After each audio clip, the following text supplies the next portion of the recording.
শ্রদ্ধা হারালে ভালোবাসা টেকে না, শুধু নীরব অপমান জমে থাকে। কবি মানিক পালের কলমে নীরব অবমাননা, কণ্ঠে সুতপা চক্রবর্তী।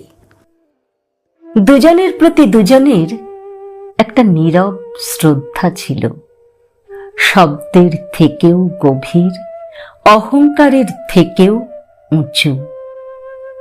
আমরা ভেবেছিলাম এইটুকুই যথেষ্ট সম্পর্ক টিকে থাকার জন্য, কিন্তু তুমি ধীরে ধীরে বদলে গেলে।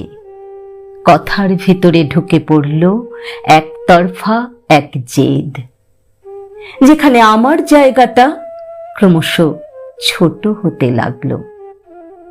আমি তর্ক করিনি, শুধু বোঝাতে চেয়েছিলাম, কিন্তু তুমি বোঝনি বা বোঝার প্রয়োজনই মনে করনি।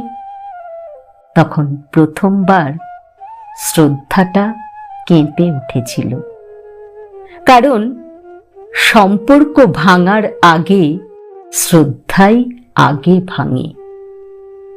তুমি জেদে অটল রইলে, আর সেই জেদের ভেতরেই অজান্তে জন্ম দিলে অপমান।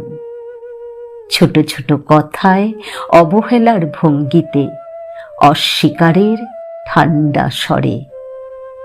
আমি চুপ হয়ে গেলাম, কারণ সম্পর্ক হারালে কষ্ট হয়, কিন্তু শ্রদ্ধা হারালে মানুষ ভেতর থেকে ভেঙে যায়।